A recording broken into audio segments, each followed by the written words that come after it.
তারপরে গিয়ে অন্ধকার থেকে চা খুঁজে এনেছে জানো।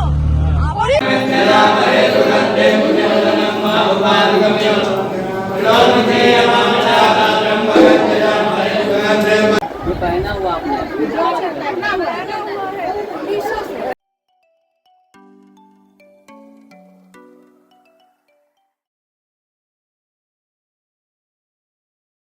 গুড আফটারনুন, সবাই কেমন আছো? আশা করি সবাই খুব ভালো আছো।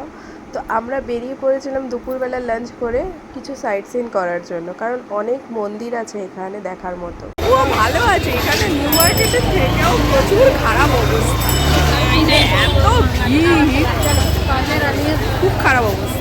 হাঁটা তো দূরের কথা, নিউ মার্কেটে তবুও তো একটু হাঁটতে পারা যায়, এখানে তো হাঁটতেও পারা যায় না, এত ঠেলাঠেলি গাড়ি।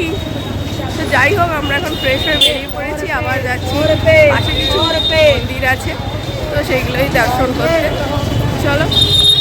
আমাদের যেহেতু বেরোতে একটু লেট হয়ে গেছিলো, তাই চেষ্টা করেছিলাম আশেপাশের কিছু জিনিস দেখার জন্য। তো প্রথমে আমরা গেছিলাম দুর্গাকুণ্ড কুষ্মান্ডা টেম্পল।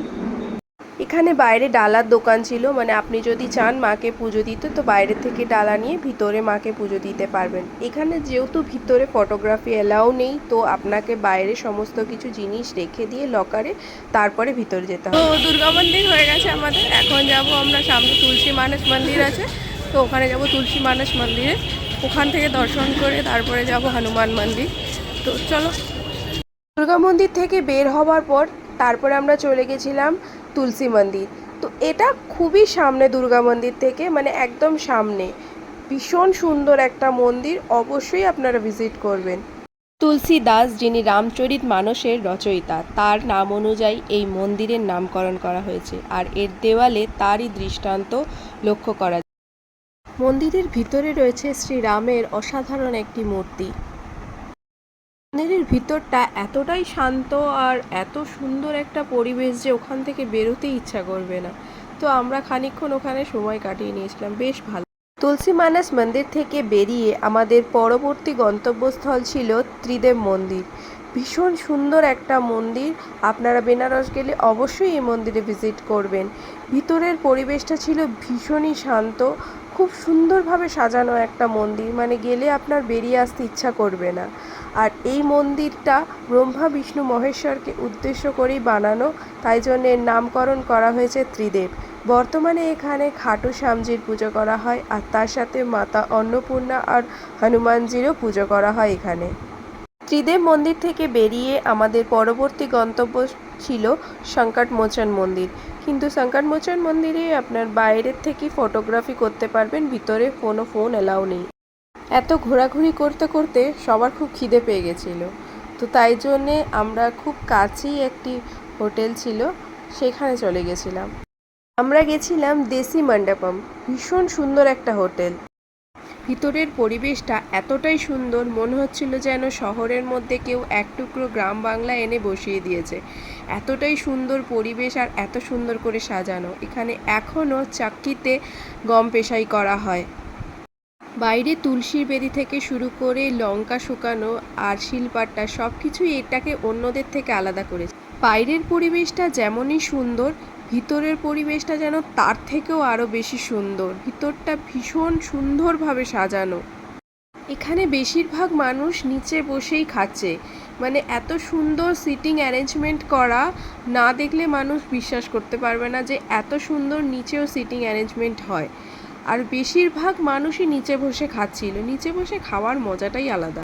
আমরা টেবিলে বসেছিলাম। আমরা অর্ডার করেছিলাম ওদের স্পেশালি শাহি থালি, যেটা সেটা। থালিতে ছিল 2 রকমের লিট্টি, 2 রকমের চোখা, চাটনি, ডাল, রাইস, ক্ষীর।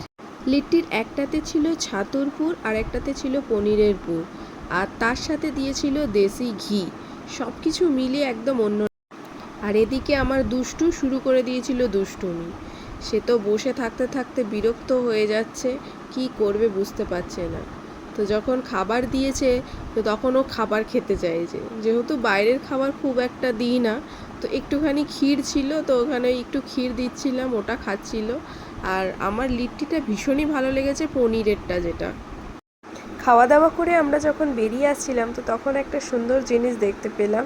আমাদের যে গ্রিন চাটনিটা সার্ভ করা হয়েছিল সেটাও ওরা শিলপাটার মধ্যে বেটে বানায়। ওই দেখো কোথায় চলে গেল অন্ধকারে। তারপরে গিয়ে অন্ধকার থেকে চা খুঁজে এনেছে জানো।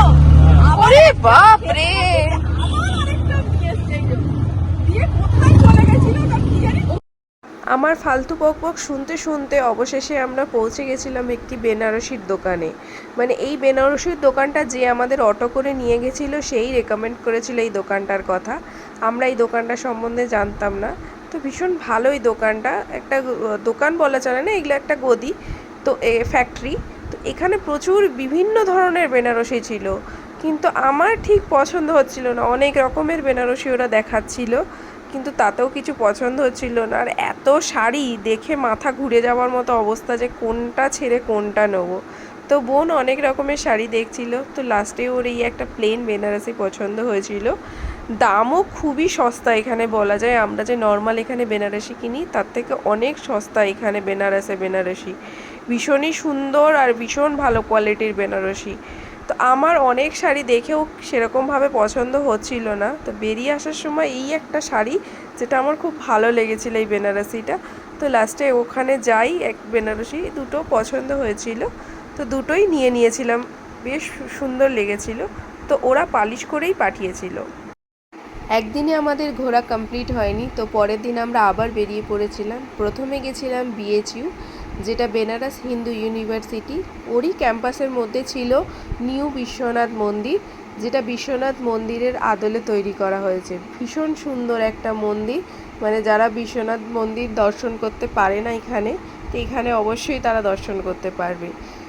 ভিতরের ক্যাম্পাসটা খুবই সুন্দর, বিশাল বড় এরিয়া জুড়ে একটা ক্যাম্পাস, তার ভিতরে এই সুন্দর একটা মন্দির। ভিতরের পরিবেশটা একদম অন্য। 1916 সালে পণ্ডিত মদন মোহন মালব্য এই বিশ্ববিদ্যালয়টি প্রতিষ্ঠা করেছিলেন।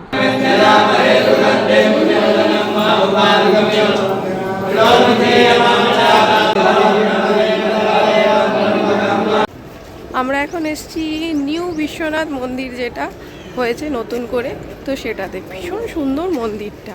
মানে ওখানে যেটা বাবাকে হাত দিয়ে প্রণাম করতে পারা যাচ্ছিল না, বাবাকে দূর থেকে দেখতে হচ্ছিল, এখানে একদম বাবাকে ছুঁয়ে প্রণাম করা যাবে। খুব সুন্দর। মন্দিরের ভিতরে আরও অনেক দেবদেবীর মূর্তি ছিল, এই পঞ্চমুখী শিবলিঙ্গও ছিল। মন্দির থেকে আমরা যখন বেরিয়ে আসছিলাম, ক্যাম্পাসের মধ্যেই ওখানকার স্টুডেন্টরা এরকম সুন্দর ছবি বিক্রি করছে।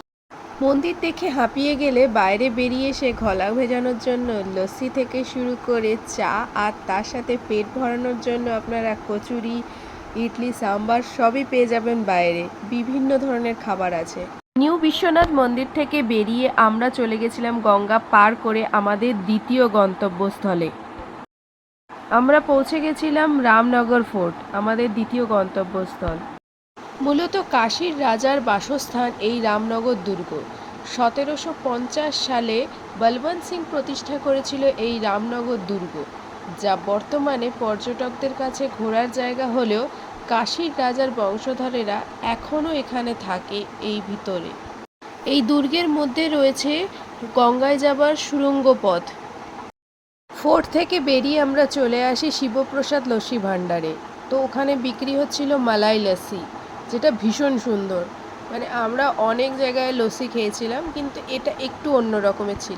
বেনারসের গরম আর ঠান্ডা লস্যি খেয়ে মা ছেলের পুরো পাগল পাগল অবস্থা। আমাদের ঘোরা কমপ্লিট, এবার হোটেলে ফেরার পালা। তো ভিডিওটা এখানেই শেষ করলাম। ভালো লাগলে অবশ্যই লাইক করবেন, কমেন্টস করবেন অ্যান্ড শেয়ার করবেন। Thank you.